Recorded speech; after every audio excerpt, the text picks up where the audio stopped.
Wenn ein Tier kein Etikett hat, ist es im Grunde wissenschaftlich wertlos. Dann weiß man noch nicht einmal, von welchem Kontinent es stammt. Es ist tatsächlich mir schwierig, irgendwie zu sagen als Fotograf tatsächlich, dass die Labels sind wichtiger als die Fotos von unseren Insekten.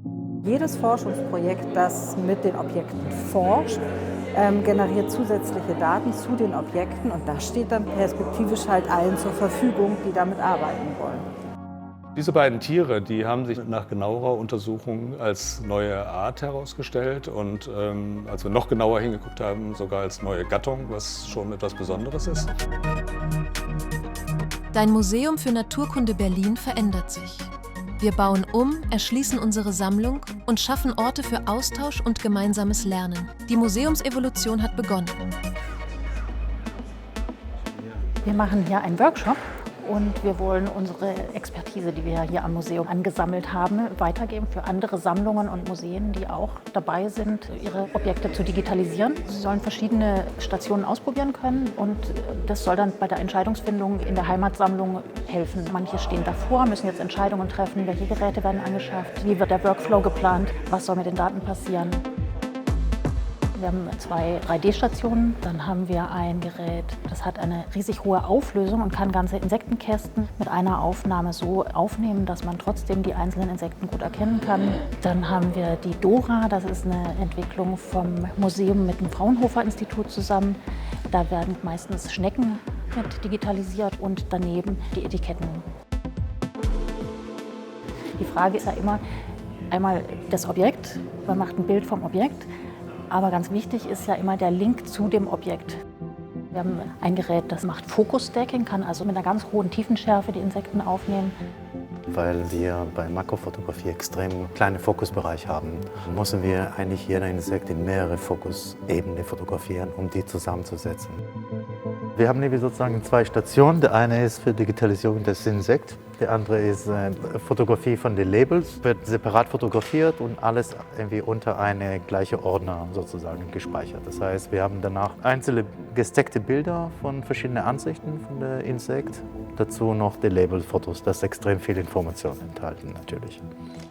Es ist tatsächlich mir schwierig, irgendwie zu sagen als Fotograf tatsächlich, dass die Labels sind wichtiger als die Fotos von unseren Insekten, aber ist es wahr, tatsächlich enthält so viel Information, das ist wichtig für die Forschung. Ja, das ist tatsächlich so. Vielleicht ist das Etikett sogar noch bedeutsamer als das Tier selber. Also diese morphologischen Informationen, also das Äußere, das kann man auch unterwegs erfassen. Diese Etiketteninformation ist tatsächlich im Grunde das Entscheidende, um die Informationen über diese Arten zu konservieren.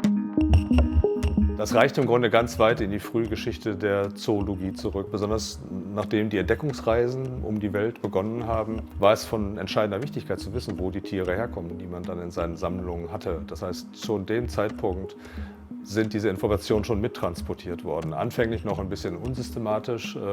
Manchmal kamen dann auch Objekte von den Forschungsreisen mit, die keine Etiketten hatten oder wo man in Tagebüchern nachlesen musste, woher sie gekommen sind.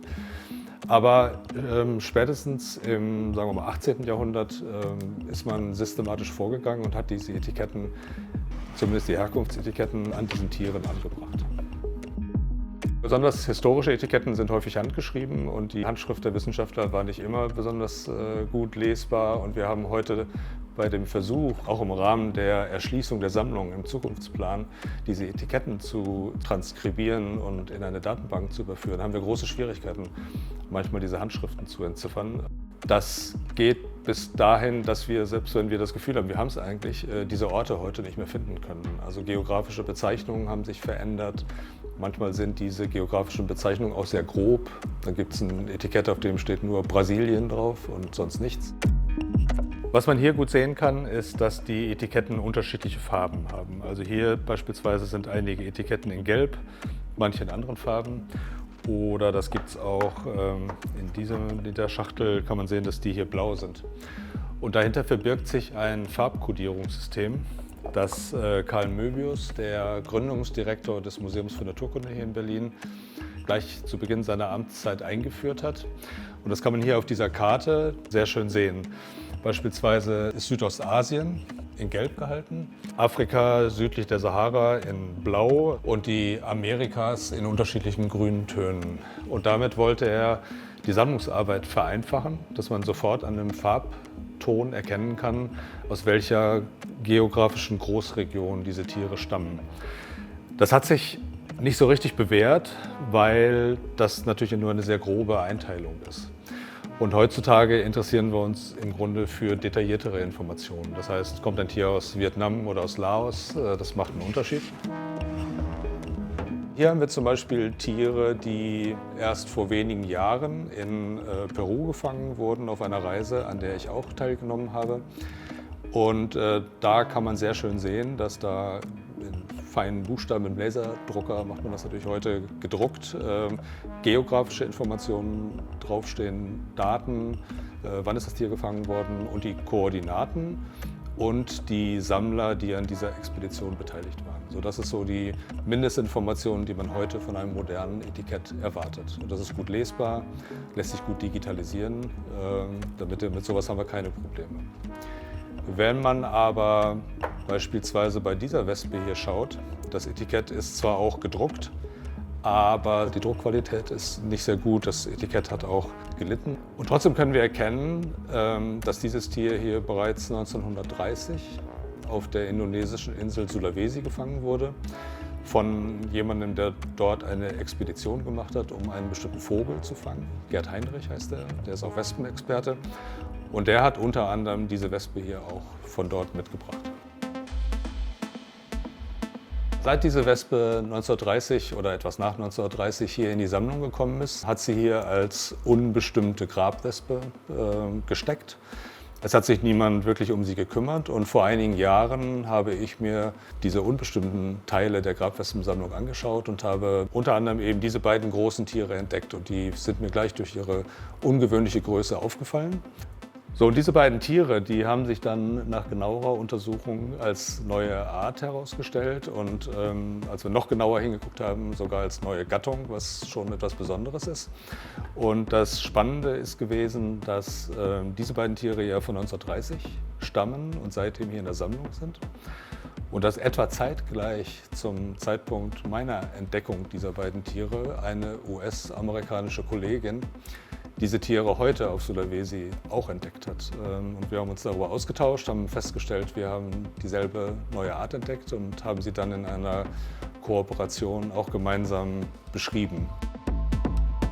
Wir gehen davon aus, dass ein gar nicht unerheblicher Teil der noch unentdeckten Artenvielfalt, also der Arten, die noch entdeckt werden müssen, bereits in den Sammlungen der Museen steckt.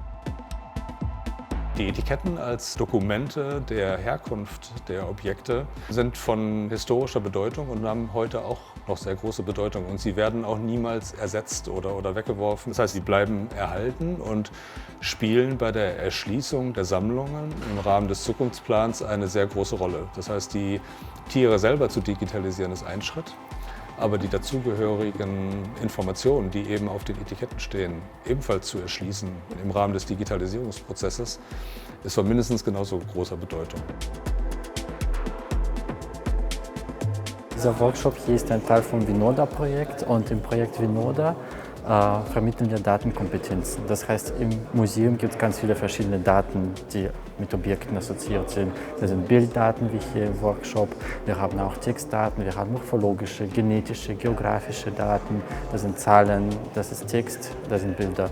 Und die Forschenden, die mit diesen Daten arbeiten, die brauchen besondere Kompetenzen. Sie müssen neueste Tools kennen, sie müssen Statistik lernen, sie müssen Datenvisualisierungsmethoden erfahren und das vermitteln wir in unserem Projekt. Wir hatten halt durch den Zukunftsplan die einzigartige Möglichkeit, einfach mal ein bisschen Geld in die Hand zu nehmen und Sachen auszuprobieren. Das heißt, die anderen Leute, die müssen es ja nicht mehr ausprobieren. Das heißt, wir testen hier verschiedene Digitalisierungsstationen, laden Leute halt ein, das mit ihren Objekten auszuprobieren. Und dann zeigt sich, okay, das passt für meine Objektgruppe, das passt vielleicht nicht für meine Objektgruppe. Und das ist natürlich total schön, das mit der Community zu teilen. Wir haben ja jetzt schon die Objekte. Womit wir uns nächstes Jahr in dem Projekt noch beschäftigen wollen, ist, was mache ich denn eigentlich im Feld, in der Feldarbeit, wenn ich so Objekte aufsammle? Also wie kann ich das perspektivisch alles schon so vorbereiten, dass das optimiert für die späteren Sammlungsdatenbanken ist? Welche Informationen sollte ich wie aufnehmen, auf was kann ich achten, welche Tools kann ich nutzen? Werde auch du Teil der Museumsevolution. Mehr unter museumfürnaturkunde.berlin.